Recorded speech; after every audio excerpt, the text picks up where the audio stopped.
Time to finish up these division-by-division draft recaps, only 3.5 months after the damn fact, but nonetheless, here they are. That way I can hurry up and try to rush through some scouting reports over the next couple of weeks. Yeehaw! So stay tuned for those. Let's hurry up and fly through this as much as I can, shall we? The Kansas City Chiefs. All right, let's talk about their draft. The first round pick they didn't have because they gave it up for Frank Clark. I can say, you know what?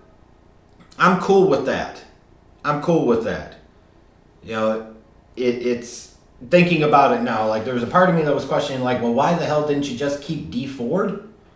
You know, I guess I'm okay with it. I don't know. I still don't know how much of an upgrade it really is, but at least you would feel like you at least invested a first-round pick in a guy that could contribute right away. And maybe the best thing for Dee Ford was to get out of a situation where you could argue he prevented the Chiefs from making it to the Super Bowl this past season.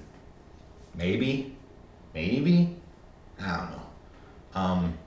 But I think Clark is a better player than Dee Ford. So on that note, yeah, I get it. Whereas they get a second round pick for trading away Dee Ford, they have to trade a first round pick in order to get Frank Clark. We'll see how that ultimately plays out. When you look at the picks that the Chiefs actually did make, Mecole Hardman, the wide receiver from Georgia in round number 2, his speed on a team that already has Tyreek Hill.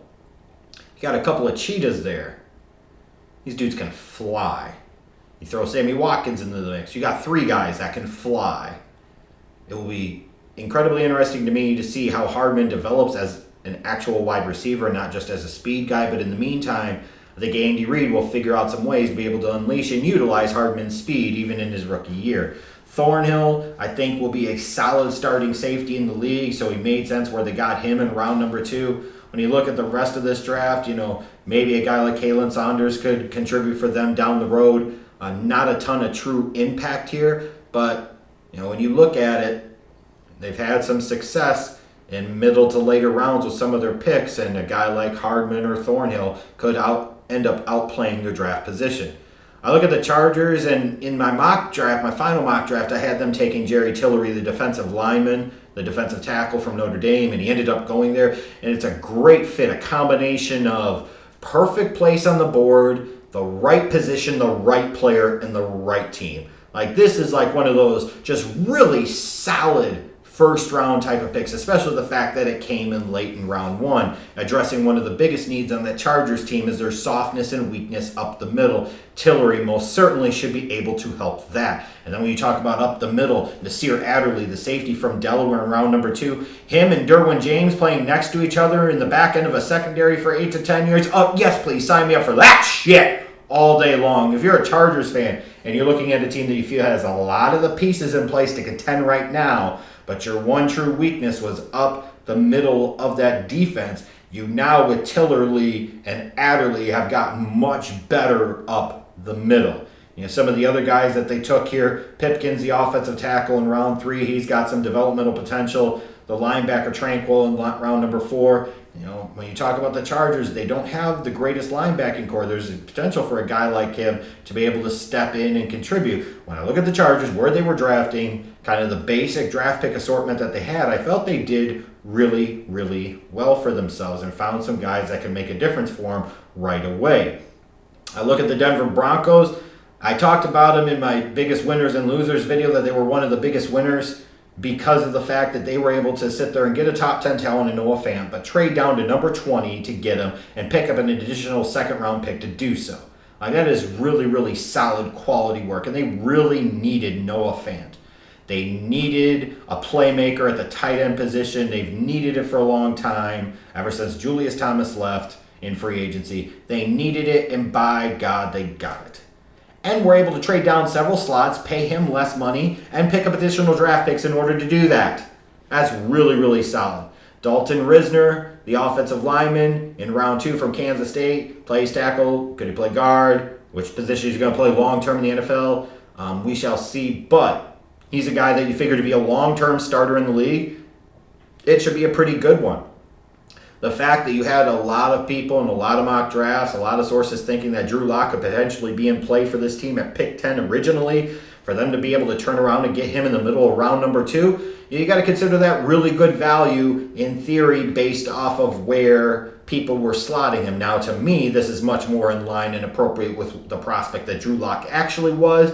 But here, you don't have a first-round pick invested in Drew Lock, so the pressure's not the same. You don't necessarily have the pressure to play him right away. You can sit him, you can try and develop him, and see what the hell you get out of him. I do like the pick and the fit for the Broncos because with Flacco's presence, there's not a huge pressure for Lock to play right away. And in his particular case, whereas you want to play a guy like Kyler Murray right away, Drew Lock, you didn't, and it's okay that he sits.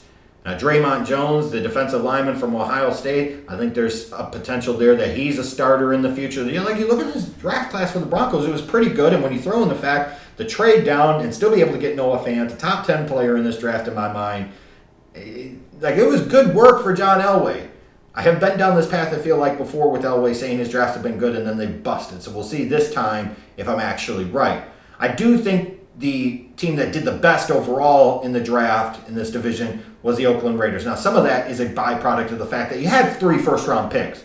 So if you weren't, you were going to really, really screw this up in a bad, bad way. But you didn't know Mike Mayock, John Gruden, were they going to be aligned in lockstep in terms of their draft philosophy? How were they going to handle a draft room? How were they going to run their draft? And the results were interesting to say for sure. Clelin Ferrell at pick 4 was a reach. There's no question about that. In terms of pure potential and status as a prospect, he was a reach. He was more of a 10 to 20 type of guy than he was a 4 to 10 type of guy.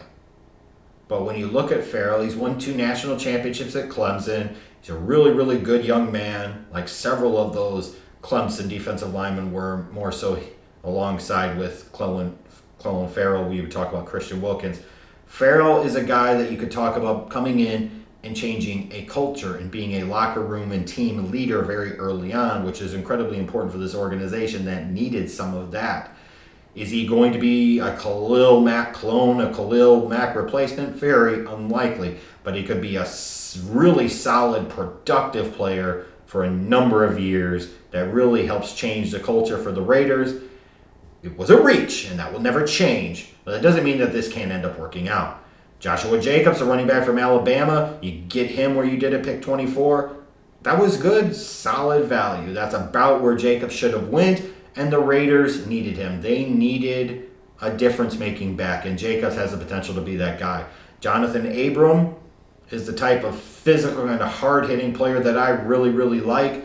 I look at him, and I hope he is what Carl Joseph was supposed to be in my mind for the Raiders, and I hope he can be for them that difference maker in the back end of that secondary. But I look at all 3 of these guys, Ferrell, Jacobs, Abram. To me, you look at the approach here, as much as it was about talent and sheer potential, it was about philosophy and changing mindsets. You look at the rest of the draft, Trayvon Mullen, the corner from Clemson in round number 2, they had a weakness there in the secondary, so I'm not surprised to see them spend an early round pick on them. I look at a guy like Hunter Renfrow in round number 5. You might joke about him. You think he already played at Clemson for like 10 damn years, but the real truth of the matter is, if I told you that Hunter Renfrow was going to be a 1,000-yard receiver or a 100-catch guy in the NFL, would any of you be surprised at all? Probably not. Best route runner in the draft, great hands, has a knack for being clutch and making big plays at big times. He's the type of guy that you fully expect that he drops in a draft too much because he doesn't have this measurable or that measurable. The bottom line is the dude can just flat out play. Flat out play. So I'll be stunned if he's not their starting slot receiver sometime in his rookie year, or at least worst case scenario by 2020.